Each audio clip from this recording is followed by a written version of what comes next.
Alors, vous me demandiez hier, pendant le live qu'on a passé ensemble, si Rabiot allait revenir pour la prochaine rencontre.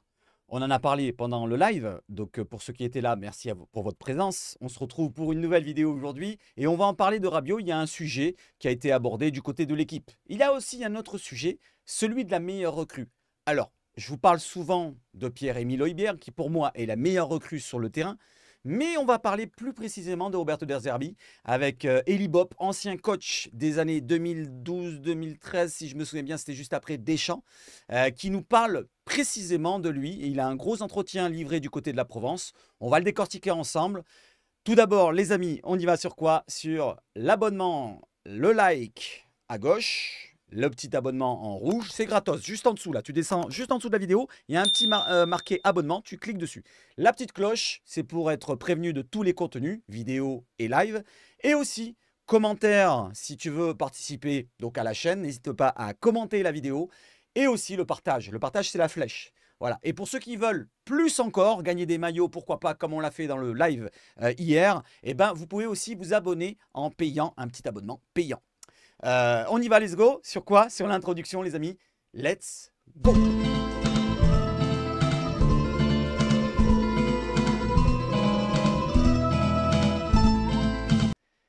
Alors tout d'abord, je tenais à présenter mes plus sincères condoléances à toute la famille de Patrick Domas. Patrick Domas ou Domas, je ne sais pas comment on le dit, donc je vais le dire comme Domas. Nous apprenons avec émotion la disparition de Patrick Domas, selon la vieille garde DCU 84, ancien responsable de la sécurité de l'Olympique de Marseille, présent depuis nos premiers pas jusqu'au Sacre de Munich et toujours disponible pour aider les Ultras. Repose en paix, Patrick. C'était une personnalité importante des années 90, dont la gloire était toujours resplendissante. Il a participé donc à cette période-là, glorieuse. Il a recruté des personnes comme Guy Casadamon, pour ceux qui connaissent, ancien aussi responsable de la sécurité, qui est désormais à la retraite. Lui aussi était à la retraite jusqu'à hier, où il est parti aux cieux. Donc condoléances à toute sa famille et repose en paix, Patrick. Enchaînons maintenant, les amis, avec les petites nouvelles. Comme je vous l'ai dit hier, on a passé un live et on a passé un bon moment, je trouve. On a débriefé la rencontre à froid.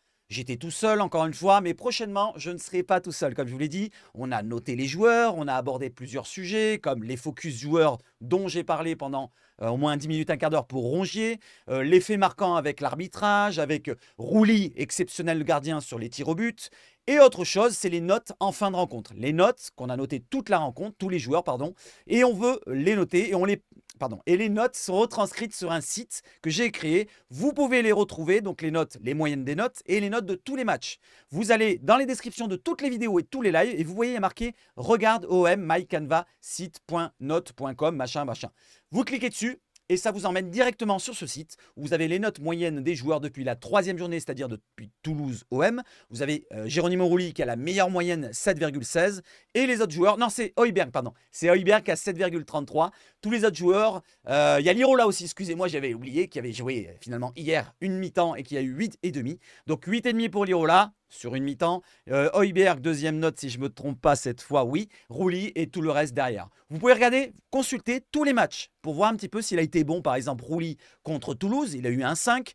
Contre Nice à domicile, il a eu un 7,5. Contre Lyon à Lyon, il a eu un 9. Voilà. Et pareil pour De Zerbi. Et pareil pour les remplaçants qui ont 30 minutes au moins de temps de jeu. Pour les remplaçants qui n'ont pas 30 minutes de jeu, malheureusement, on ne peut pas les noter, on ne va pas les juger. Comme Jonathan Rowe qui a marqué un superbe but contre Lyon, comme Ulysse Garcia qui a marqué un superbe but contre Lyon, et comme d'autres joueurs qui ont joué moins d'une demi-heure. Voilà les amis, donc n'hésitez pas à regarder le live. Regardez le live tranquillement aujourd'hui. Vous avez toute la semaine pour le regarder avant la prochaine rencontre. Strasbourg-OM qu'on passera ensemble. Je vous montre comment ça va se passer pour ceux qui ne connaissent pas la chaîne. Ça se passera ici. Alors bien sûr, je serai incrusté dans le fond, dans le stade de la Méno. Il y aura les statistiques de ce côté avec le classement en direct. Et ici, il y aura peut-être ça sera les compositions d'équipe qui tourneront entre Strasbourg et l'OM en direct avec les remplacements, les cartons rouges, les cartons jaunes, les buteurs en haut, le classement, ici et là.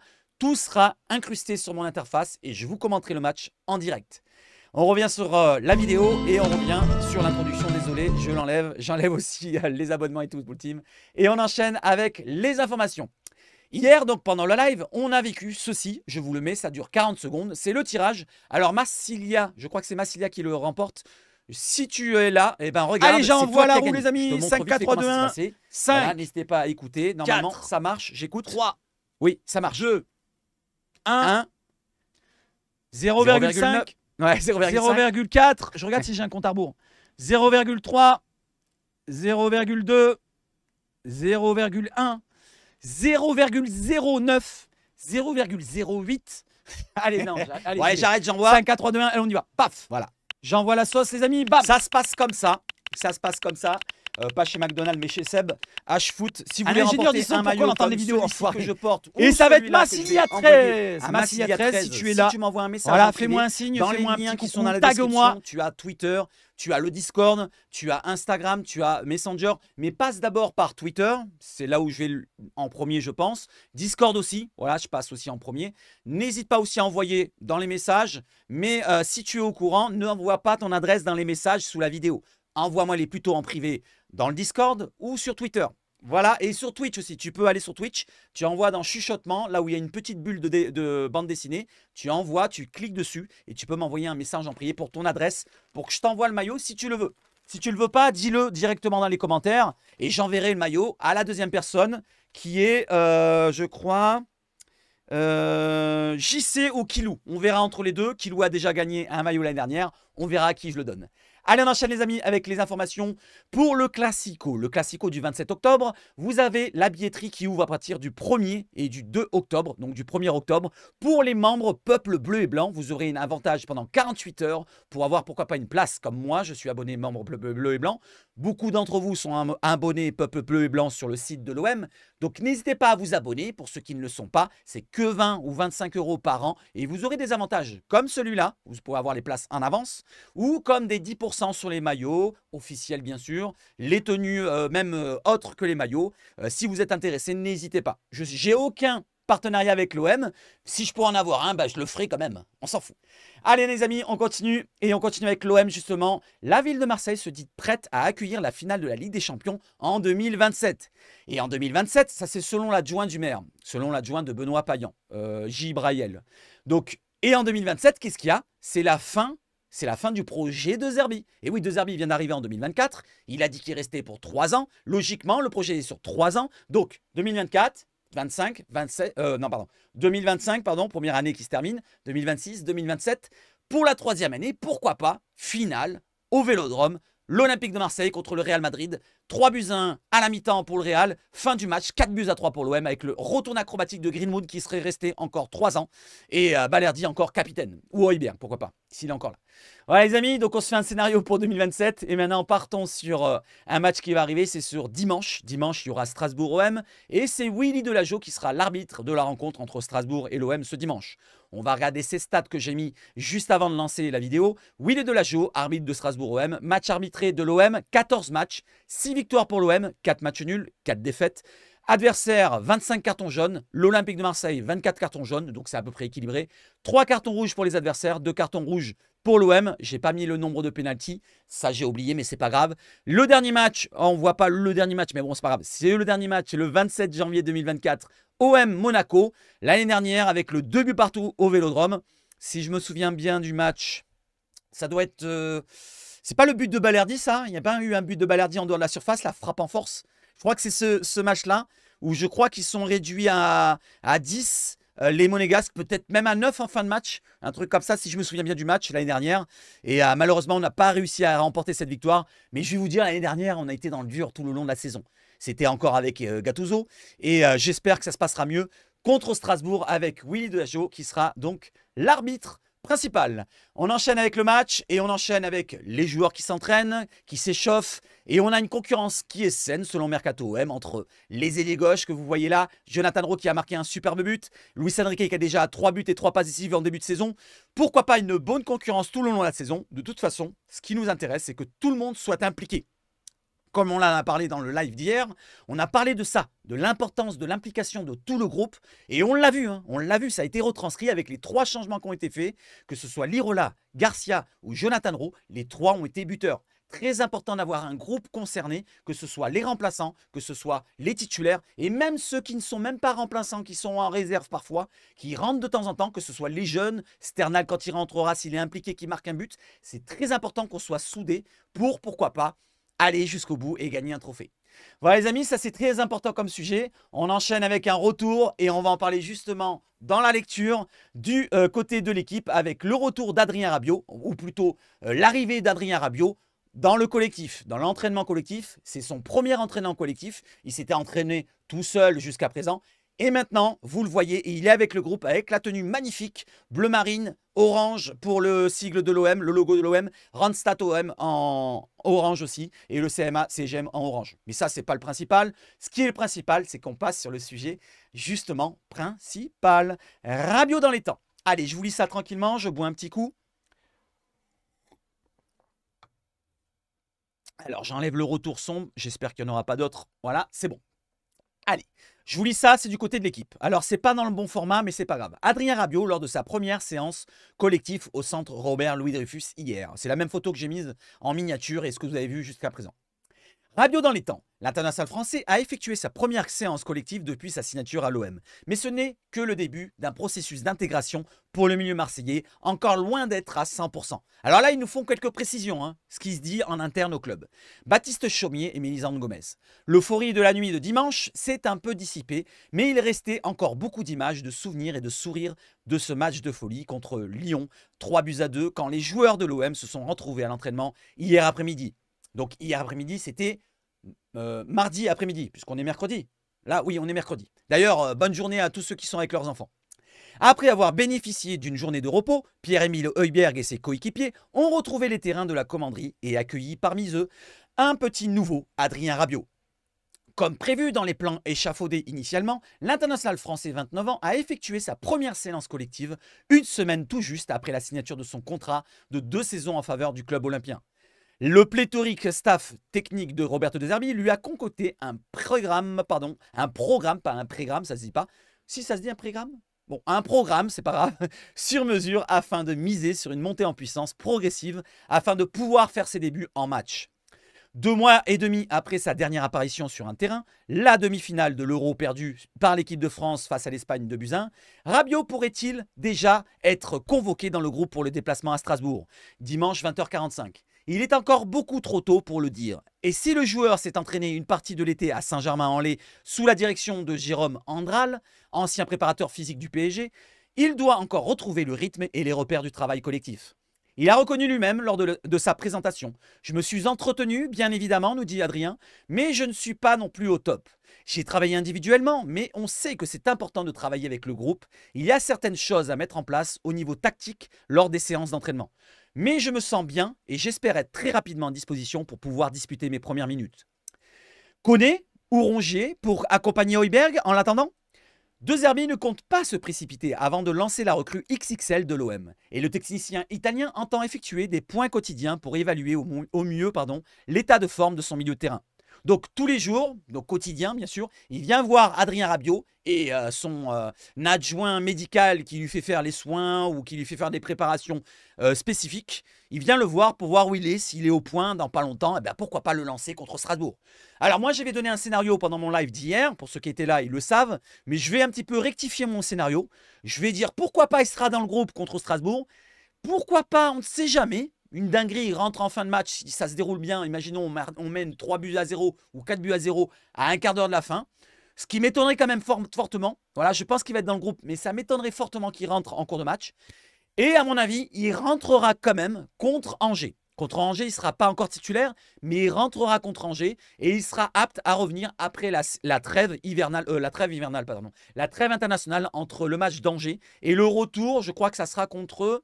Alors, on va regarder le calendrier vite fait. Donc là, on a le match contre Strasbourg le 29, donc dimanche. On a le match contre Angers. Je pense qu'il va peut-être faire une entrée en fin de match et il va être présenté au Vélodrome, bien sûr, encore une fois, pour pourquoi pas rentrer en fin de match, comme je viens de le dire. Et pourquoi pas le match contre Montpellier le 20 octobre, 2 semaines après. Je pense que là, il sera prêt. Il va rentrer peut-être en cours de match ou alors titulaire directement et faire une mi-temps. Et là, il sera prêt, pourquoi pas, pour 100% ou pas loin d'être à 100% pour le Classico du 27 octobre. On revient sur l'article et je continue. Donc De Zerbi de son milieu de terrain. L'ancien coach de Brighton, donc De Zerbi, l'a rappelé en conférence de presse vendredi dernier. Je pense qu'il faudra, nous dit Roberto, 2 ou 3 semaines à Rabiot pour se remettre à niveau. Il n'est pas là pour 1 ou 2 mois, mais pour plusieurs années. On ne veut pas trop presser au risque de le perdre. On aura plus de potentiel avec lui. Bien sûr, sur le terrain, c'est un joueur international qui a prouvé au niveau international, au niveau mondial, puisqu'il gagne la Coupe du Monde. C'est un gros pion essentiel dans notre équipe pour cette année, pour gagner un trophée. Avec Emile Højbjerg, avec Pierre-Emile Højbjerg et Adrien Rabiot, on a le meilleur milieu de terrain. Et je me relance là-dessus. Je dis que c'est notre meilleur milieu de terrain de Ligue 1. En attendant de pouvoir aligner son milieu international, promis à intégrer le double pivot à côté de Højbjerg, l'ex-entraîneur de Sassuolo devrait trancher entre Ismaël Koné et Valentin Rongier. Nettement plus performant quand il est revenu dans cette zone du terrain face à l'OL. En parlant de Rongier, vous vous en souvenez, on en a parlé hier, on l'a descendu côté latéral droit. Deuxième mi-temps, je vous avais précisé, moi pour ma part, je l'aurais noté 4,5, 5, pourquoi pas, parce que la deuxième mi-temps, il a été bien meilleur. Première mi-temps, il a eu beaucoup de mal face à Lyon en tant qu'arrière latéral droit. Il aurait eu un 3 ou 3,5 pour ma part s'il était resté que arrière latéral droit, mais il aurait eu un 6 s'il était milieu. Je parle de Valentin Rongier. Est-ce que ça sera un Ismaël Koné ou un Valentin Rongier? Tiens, faites votre choix. Est-ce que vous pensez que ça sera Ismaël Koné à côté de Højbjerg ou alors Valentin Rongier? N'hésitez pas à me dire. Ou alors Kondogbia. Kondogbia pourrait jouer, pourquoi pas, s'il n'est pas suspendu ou s'il n'a pas un pépin. Il me semble qu'il n'est pas suspendu, dites-moi si je me trompe. Je continue. Nettement plus performant, donc en parlant de Rongier, après avoir dépanné dans le couloir droit comme face à Nice 2-0. Mais c'est davantage en défense que De Zerbi devrait encore bricoler, puisqu'il devra se passer le week-end prochain de 2 titulaires, Leonardo Balerdi suspendu après son expulsion face à Lyon et Quentin Merlin toujours forfait. Et oui, bien sûr. Et là, on a l'information pour la finale en Ligue des Champions en 2027. Pourquoi pas au Vélodrome? Tiens, dernière nouvelle aussi, bon, c'est un ex de l'OM concernant l'équipe, et on passera directement à la Provence après. Lucho González, il est nommé entraîneur de l'Atlético Paranaense. Voilà les amis. Allez, on va passer maintenant sur la continuation de la presse, et on y va tout de suite avec la Provence. La Provence qui nous dit quoi? De Zerbi, c'est très fort. Comme je vous l'ai dit dans le titre de l'article, il y a Eli Bob qui nous parle et qui admire De Zerbi. Voilà, le début de saison de Zerbi. Pour lui, il est fantastique. Et il le voit bien. Allez, pourquoi pas, on va voir ça. Allez, je vous lis ça tranquillement mais sûrement. Est-ce qu'on peut le mettre en format? Non, on ne peut pas le mettre en format, c'est dommage. De Zerbi, c'est très fort.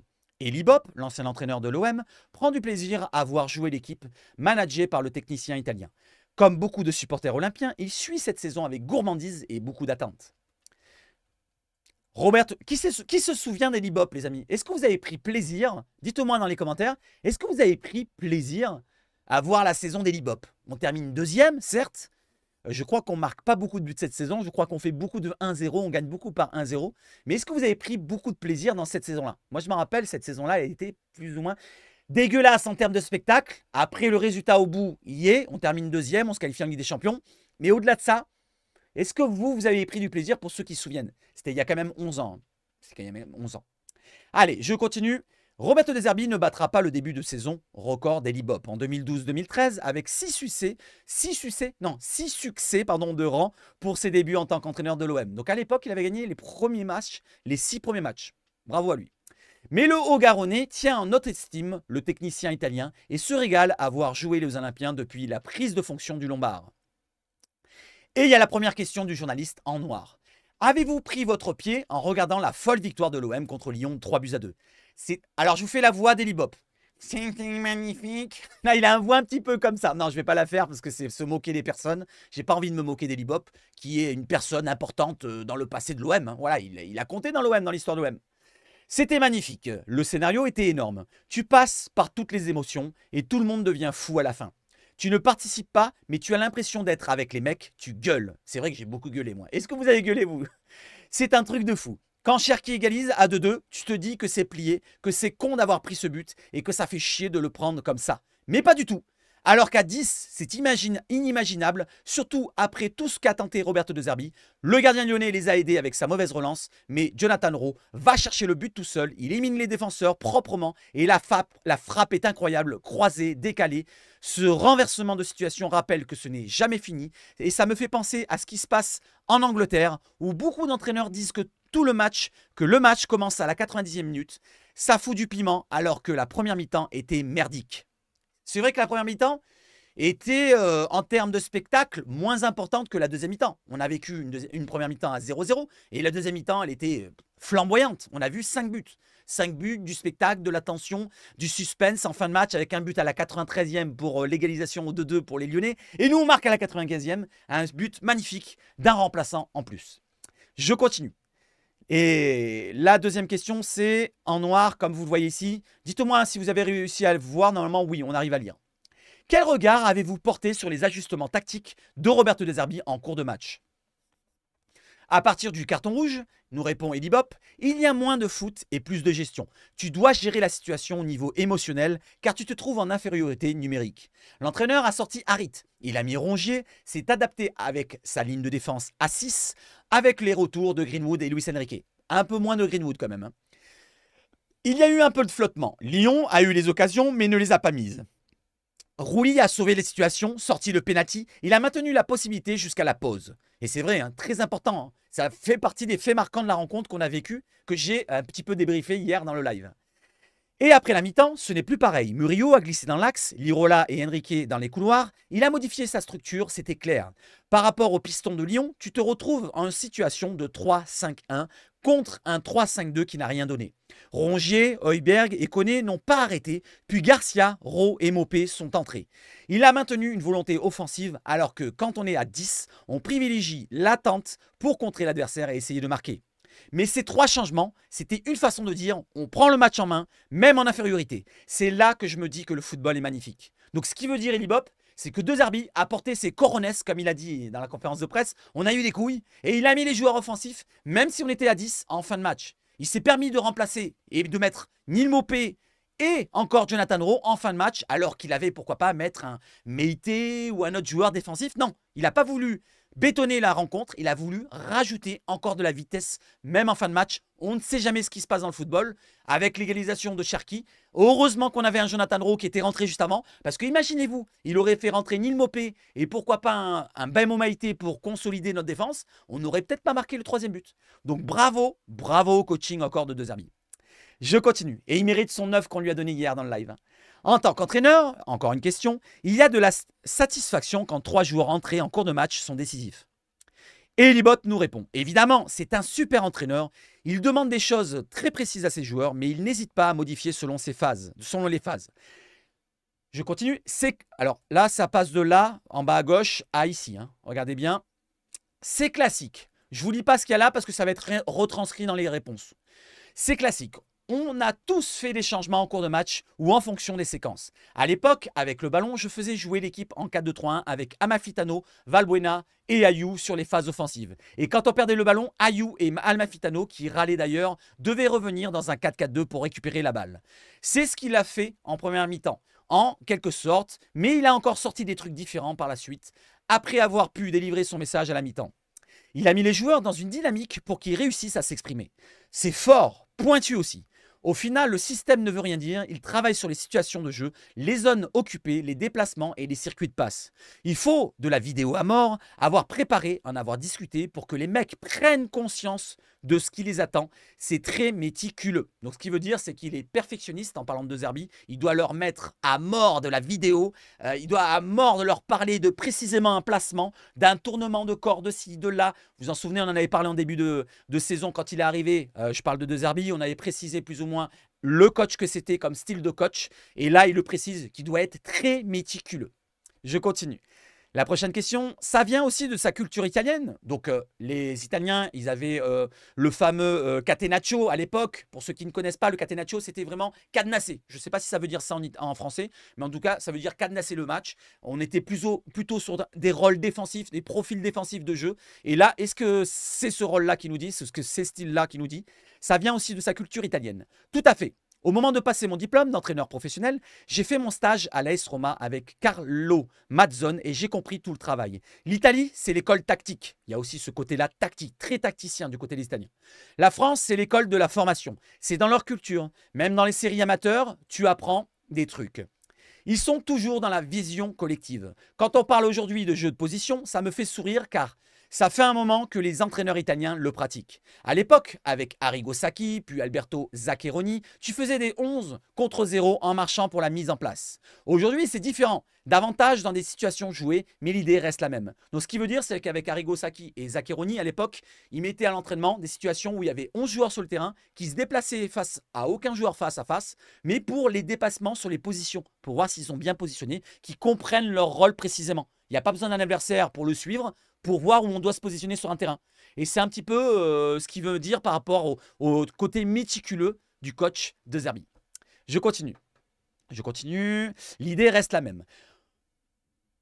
Oui, c'est ça. On caricature en insistant sur l'aspect défensif. Mais il a cette culture tactique sans que ce soit du catenaccio. Bah, je ne l'avais pas lu, vous voyez, je viens de le dire. Ce n'est pas que de bien défendre, savoir récupérer le ballon et faire un pressing. Ça, j'en ai pas assez parlé. Je ne suis pas un coach non plus, je ne suis pas un spécialiste de ça. Moi, je connaissais le système catenaccio. Je ne connaissais pas tout le système tactique de tous les Italiens. D'ailleurs, l'OM a mis 15 buts en 5 matchs, ce n'est pas rien. Il a ce plus, comme d'autres, à l'image de Luciano Spalletti, Antonio Conte, Maurizio Sarri. Ils sont hyper exigeants, ce sont des fous. Ce sont des fous, comme il dit. Est-ce la meilleure recrue de l'OM? Alors là, c'est la question pour voir, est-ce que c'est la meilleure recrue de l'OM? Comme je vous l'ai mis dans l'introduction, je pense peut-être que c'est la meilleure recrue de l'OM avec Pierre-Emile Højbjerg en tant que sportif sur le terrain. Pierre-Emile Højbjerg pour ma part. Et est-ce que De Zerbi est la meilleure recrue au total? Peut-être, finalement. Oui, quand tu vois ce que dit Adrien Rabiot, nous répond Elibop, qu'il a connu en Italie, c'est parlant. Partout où il est passé, il a imposé sa patte, une façon de faire. Il impressionne tous ceux qui le croisent. Même les entraîneurs et les joueurs cherchent à progresser, à se développer à son contact. Même Rabiot se dit cela, c'est conséquent. Même Rabiot se dit cela, c'est conséquent. Ça veut dire qu'il est très fort et qu'il fait partie du top des entraîneurs. Je continue. Alors, je reviens en arrière. Ouais, mais c'est la dernière question. La dernière question pour Elibop. Y a-t-il un coup à jouer dans cette saison sans Coupe d'Europe? Et on va voir ce qu'il va répondre, s'il voit qu'on joue un titre, un trophée ou pas. Il y a une attente dans le monde du foot pour que la Ligue 1 ait un vrai intérêt. Le championnat a besoin d'un OM compétitif et concurrentiel face au PSG. C'est important pour les droits TV et tout ça. Monaco est là aussi, mais quand tu dis Marseille, il faut que le club soit tout en haut. Après, il n'y a eu que 5 journées, il ne faut pas s'enflammer. Moi, j'aime pas cette phrase de « il ne faut pas s'enflammer ». Ça dépend à qui tu le dis. Les joueurs, je veux bien, le coach, et ci et là. Mais nous, on peut s'enflammer si on le veut. Toi aussi, Elibop, tu peux t'enflammer aussi. Tu n'as rien à voir, tu n'es pas en interne au club. Tu peux t'enflammer. Tous les supporters de l'OM peuvent s'enflammer. Vous pouvez vous enflammer dans le chat, dans les commentaires, pardon. Enflammez-vous. Dites, je veux gagner un trophée cette saison. On va être champion. Dites-le dans les commentaires. Et c'est comme ça qu'on va gagner. C'est comme ça qu'on va gagner. D'ailleurs, De Zerbi, si tu passes dans la vidéo, regarde dans les commentaires. Tout le monde va dire qu'on est champion. On va être champion. Je continue. Mais De Zerbi a l'avantage de ne pas avoir de Coupe d'Europe. C'est vrai, c'est un gros avantage. Pendant que les autres vont jouer, par exemple aujourd'hui, mercredi, je crois qu'il y a des matchs. Je crois que Nice va jouer, Lyon va jouer, un truc comme ça. Ou peut-être demain, je ne suis pas sûr. Paris a joué. Paris a joué la semaine dernière. Les autres équipes jouent en Champions League ou en Europa League ou en Europa Conference League. Il n'y en a pas eu qui sont qualifiés, je ne crois pas. Mais en tout cas, ils jouent en Coupe d'Europe. Tandis que nous, non. Voilà, nous, non, on sera au repos pendant toute la semaine. On pourra préparer des choses tactiques. Par exemple, Rabiot pourra comprendre plus de choses tactiques avant le match contre les Puputes, par exemple. Ce n'est pas seulement un argument par rapport à la forme physique. Qu'ils jouent à 40 ou 50 matchs dans la saison, les joueurs sont prêts. C'est surtout par rapport au travail et à la préparation de l'adversaire. C'est ce que je viens de dire. Au côté tactique, se préparer à l'adversaire pour voir un petit peu les schémas qu'on peut mettre en place pendant toute la semaine. Au lieu de se déplacer pour jouer un match en Coupe d'Europe, qu'on va perdre un petit peu les repères pour le match qui arrive juste après. Là, on va se préparer pour le match de Paris, par exemple. On aura une semaine entière pour se préparer pour les bastonner, pour les rouinter. Je parle que du match de Paris, mais il y a des autres matchs avant, bien sûr. C'est très important de prendre match après match, de gagner d'abord à Strasbourg, de gagner contre Montpellier, de gagner contre Angers. Oui, mais il n'y a que 3 matchs entre nous et Paris. Donc si on tient le coup et qu'on les tape à domicile, on peut les mettre très loin derrière. Pourquoi pas? Et ils vont en perdre des points, hein, parce qu'ils ont un gros calendrier. On en a parlé hier dans le live. Ils ont un gros calendrier à venir. Ils rencontrent Nice, ils rencontrent Rennes, ils rencontrent le PSV, Arsenal en Coupe d'Europe. Et je ne sais plus quelle équipe encore. Ils rencontrent des grosses équipes là maintenant. Ça va leur faire un petit peu du bien. Ça va leur faire du bien dans leur tronche. Alors je continue. Qu'il joue, c'est surtout par rapport au travail et à la préparation de l'adversaire. Ça te permet tactiquement de prévoir X situations du match à venir, comme contre Lyon, des remplacements, des coups durs. Un gars qui change 3 fois de poste dans le match, un carton rouge, tout ça, c'est préparé, ça ne tombe pas du ciel. Donc, ce qui veut dire là, Elibop, le système qui est avec Rongier à droite, en latéral droit, c'est préparé à l'avance. Mais le fait qu'il passe en cours de match, en milieu de terrain, c'est préparé pour que Lirola prenne sa place. Si ça ne fonctionne pas, Lirola va en latéral droit et Rongier sera dans l'axe au milieu de terrain. Et c'est beaucoup mieux. C'est beaucoup mieux comme ça. Je parle de ce cas précis, mais il y a d'autres cas précis qu'on peut citer. Par exemple, le changement de poste d'un Luis Enrique. Quand on est passé à 10, Luis Enrique, il n'était plus en tant qu'ailier gauche, il était en tant qu'arrière gauche. Pareil pour Greenwood, même s'il n'a pas défendu pour ma part. Vous avez compris? Donc tous les changements, c'est préparé à l'avance et on a une semaine pour les préparer. Ça, c'est très important. Je continue. L'étude de l'adversaire est très forte et le temps de travail permet de le faire infuser dans le cerveau des joueurs. Ce qui transpire, c'est qu'ils obligent les joueurs à se connaître très vite en bossant ce vécu commun. Ils n'ont pas par rapport au PSG ou à Monaco. Et lui, eux, ils auront moins de temps de préparation. Et puis, tu sens qu'il y a une osmose, que tout le monde tire dans le même sens. Comme je vous l'ai dit en début de vidéo, je vous ai dit c'est très important que tout le monde soit impliqué, que le groupe soit concerné, soudé dans la défaite comme dans la victoire. Pour l'instant, il n'y a que des victoires et un match nul. Mais on verra bien au moment de la défaite comment on réagira. C'est à ce moment-là qu'on se dira on est solide. Imaginons, allez, je dis une dinguerie, on perd à Strasbourg, ça peut arriver les amis, je touche du bois qu'on ne perde pas là-bas. Strasbourg, c'est une belle équipe, il faudra faire attention. Ils marquent beaucoup de buts. Je crois qu'ils ont perdu qu'un seul match, si je me trompe, depuis le début de saison. Ils ont fait 3 matchs nuls et une victoire. Ils ne gagnent pas tous les matchs, mais ils marquent beaucoup de buts. Attention à Strasbourg, ils ont beaucoup de jeunes, ça va très très vite vers l'avant, mais je ne vais pas vous faire un avant-match maintenant. Donc par exemple, imaginons on perd contre Strasbourg. Il faudra voir le match d'après contre Angers, comment on réagit. Si on est en dedans, qu'on ne fait pas de match nul, j'espère, qu'on écrase Angers par exemple. Et derrière, on rattrapera, pourquoi pas, les Parisiens, il n'y a pas de souci. On peut perdre une rencontre. Les matchs se joueront face à face, bien sûr, il y aura un aller-retour contre Paris, je parle du titre là. Mais il y aura d'autres matchs où Paris va perdre des points. Là, ils ont perdu des points contre Reims, par exemple. Qui l'attendait ce match nul contre Reims? Personne. Eh bien, ils ont perdu 2 points. Ils vont peut-être en perdre encore 2 contre Rennes, 2 contre Nice, 2 contre Pim Pam Poum. Et oui, les amis, ça ne va pas être à 100% pour les Puputiens. Ils vont perdre des matchs. Et avec les matchs qui vont arriver, ils vont jouer contre Arsenal, ils vont jouer contre d'autres équipes qui vont leur rentrer dedans en Coupe d'Europe. Ça va leur faire mal. Ils auront des absences, des blessures ici et là. Voilà. Et on leur souhaite. Voilà, je touche du bois pour qu'ils ont des blessures. Allez, je continue. PSG ou Monaco. Et puis tu sens qu'il y a une osmose, que tout le monde tire dans le même sens. Ça, et c'est con à le dire, mais c'est parce que le jeu est replacé au centre du terrain. L'entraîneur est guidé par le jeu. Il met en avant l'équipe. Il n'y a pas de cinoche. Il cherche des réponses par le jeu pour améliorer tous les domaines. Faire réussir les joueurs. Ça donne envie de voir la suite. J'imagine déjà le Vélodrome contre le PSG. Vous allez vous amuser cette saison, nous dit Elibop. Merci à Jean-Claude Lebois qui a fait cet entretien qui était plutôt sympa. Même si ce n'est pas important pour l'actualité olympienne, c'est une personne qui a connu l'OM, qui a été entraîneur de l'OM en 2012-2013, comme je l'ai cité là. Il a terminé 2e avec l'OM, même si ce n'était pas une superbe saison. Au moins, il a donné son avis et il voit l'OM, pourquoi pas, concurrencer les Parisiennes et les Monégasques, à ne pas oublier Monaco. Tout le monde cite Paris en tant que champion, mais Monaco aussi, ils ont une belle équipe. Et ils sont là au rendez-vous. Je vous parle du classement, pour l'instant, on est tous les 3 premiers avec 13 points sur 15 possibles. Il va y avoir les matchs de Coupe d'Europe. Ça va peut-être freiner de leur côté et j'espère que nous, on en profitera. Voilà les amis, j'espère que vous avez passé un bon moment avec moi. On va regarder, on va rafraîchir la page. On va regarder, allez, 1 ou 2 pages de nos amis, les comptes importants. Voilà, il n'y a rien d'important. Je pense qu'à cette heure-ci, à l'heure où je fais la vidéo à 3 h du matin, il n'y a rien. Il n'y a rien, il n'y a rien. Voilà, il n'y aura rien de spécial. Pour le classement, vous l'avez là. Effectivement, avec Paris premier avec une différence de but supérieure à nous. Je ne sais plus, plus 13 ou plus 14, je ne sais plus. Et nous, on a plus 9, 10, aïe, aïe, aïe, je ne sais plus. Bon, vous savez comment on fait? On va faire ça. On va faire ça. Classement Ligue 1. Comme ça, on va le voir en direct. Voilà, classement de l'OM. Pourquoi pas? On va faire Strasbourg-OM pour voir où ils sont Strasbourg. Strasbourg, ils sont 10e. Comme je vous l'ai dit, une victoire, une défaite, 3 matchs nuls. 11 buts marqués. Ils marquent pas mal de buts, comme je vous l'ai dit. 4e attaque du championnat, il me semble bien. Ou 5e avec derrière Nice, j'avais oublié. Et 10 buts encaissés. Par contre, ils encaissent beaucoup de buts.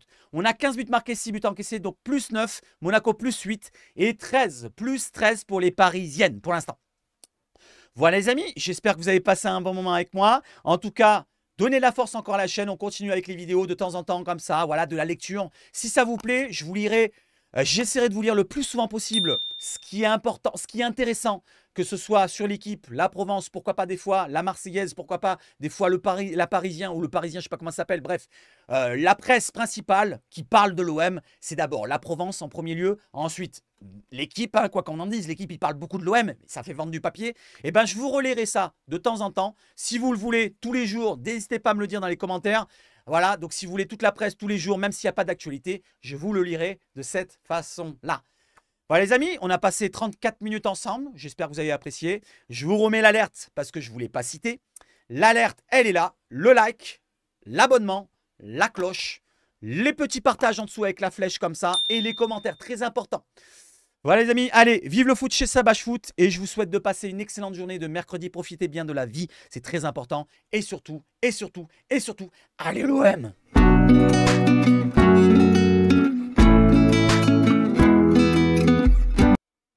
Mot de passe du jour. Ah, merde. Claude François